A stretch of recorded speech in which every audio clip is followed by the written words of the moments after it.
The Young and the Restless recap. August 26, 2025. Kane recalled his final moments with Colin. The Young and the Restless recap for Tuesday, August 26, 2025, uncovered Kane's secret past, revealed Colin's final days, and showed Phyllis connecting with a vulnerable Kane. What happened on The Young and the Restless? A pensive Kane sat with a bottle of wine and the letter Victor left him. He had a black and white flashback to a bedridden Colin, who was Will. Kane read the letter from his mother, Genevieve, who urged him not to have any regret in life. Then, Kane read the text from Charlie, asking his dad not to contact him or his twin sister, Maddie. Kane made a video in which he announced that tomorrow was never guaranteed. He wanted there to be a record of what he had to say. Kane addressed Charlie and Maddie, recalling the day that their Aunt Mackenzie gave birth to them. He said they were so perfect, but so small, and it was months before they could take her home. That was when Lily had cancer, and the babies gave her strength. Kane acknowledged and respected that his kids didn't want to talk to him. However, he needed to explain to them why he did the things he did, hoping that someday they would want to see it. Kane said the one thing that would never change was how much he loved the twins. Kane continued to record his testimonial. He recalled never admiring Colin when he was growing up and how his father disappointed him. Kane said he never wanted his kids to have a dad that they didn't believe in. Kane said a parent's flaws can become their own. He noted that his kids have grown up into being these amazing adults. Kane conceded that he'd let his children down. He noted that his kids are stronger and more decent than he ever was. Kane said he changed his name to better himself. He recalled how Charlie loved the book, The Count of Monte Cristo. Kane said to keep his personal life and his business life separate, he used the name Dumas. He said he built the company Arabesque. Kane said he didn't think small. He wanted to create something lasting and substantial that he could leave his kids. He admitted that his motives were selfish. Kane said he wanted to do something right, but it was his ego, insecurities, and guilt that drove him. He knew that his children didn't ask for any of this. Kane said once he was in too deep, there was nothing to do but move forward. Kane paced around the cabin as he continued. He added that the success he found was intoxicating. He wanted more, and he wanted to see how far he could go, how much he could build. Kane said that while he was going for it for Charlie and Maddie, he saw now that he had done it for himself, too. He admitted to keeping secrets and telling half-truths. Kane confessed he used Dumas as an alias in case his plan crashed and burned. He added that the last thing he wanted his kids to see was their father failing. Kane thought he could keep the two parts of his life separate, but being Dumas demanded more of his energy than he thought. He added that success came like a tsunami. Kane added the lie became his reality. He was convinced that Dumas would make him the man he needed to be, Kane Ashby. I know it sounds irrational and superstitious, Kane said.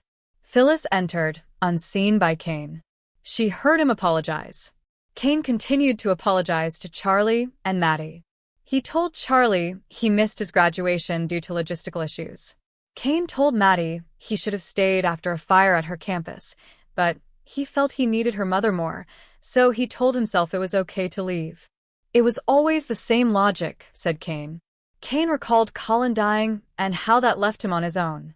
He wondered what the hell it all meant. What did it matter if he'd been hiding from the world? He said he wasn't blaming Kane, and that it was all on him. Kane claimed that Charlie, Maddie, and Lily are the most important part of his world. Kane said his kids are miracles. I love you, Kane added before ending the recording. Kane heard Phyllis clear her throat. Who's there? He asked. Kane accused Phyllis of eavesdropping. Phyllis claimed she hardly heard anything, and then she asked if he had sent the message. She said he should. Phyllis said parents grew up and that Kane should give himself a break.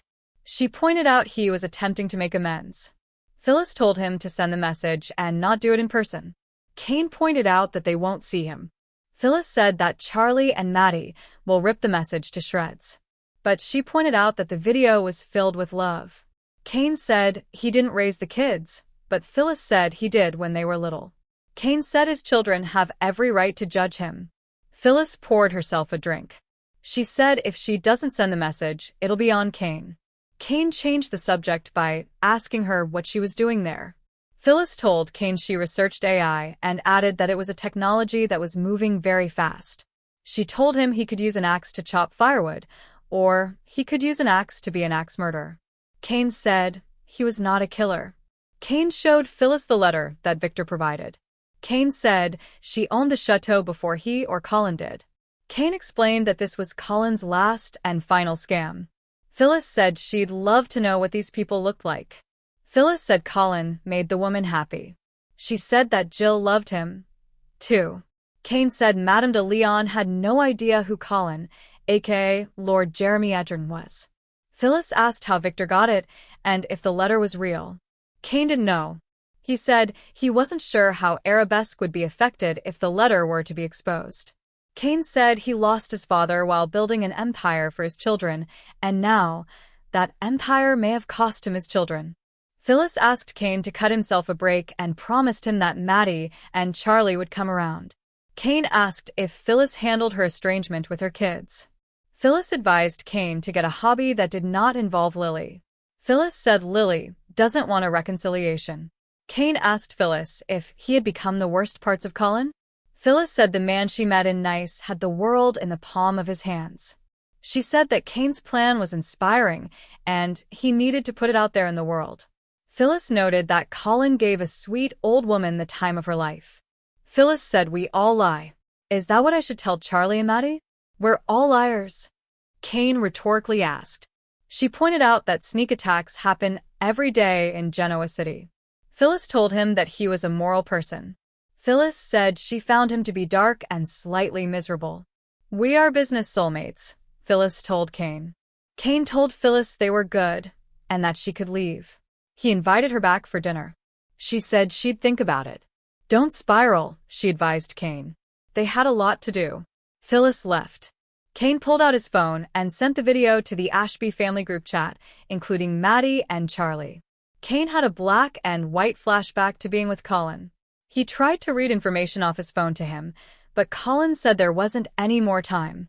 Colin said they'd paid a lot of money to doctors to give them time.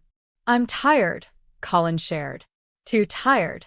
Kane urged his dad to rest. Colin told his son that Aristotle Dumas was a name, not a person, and that he wasn't the one with a family. He added that Kane was. Famous last words, Colin remarked when Kane said he wouldn't let things get too bad. Colin urged Kane not to tell Jill how much he loved her, as that would make it harder for her after he was gone. Colin asked Kane what his plan was and how long it would take. Colin noted Dumas was useful, but now he stood between him and his family. He asked Kane to promise him that he'd bury Dumas. Back to the present, Kane threw a glass against the wall in frustration. Next, Kane called Phyllis, who was sitting in Chancellor Park. He told her he had changed his mind. He told her that his plan was dead and he wasn't moving forward.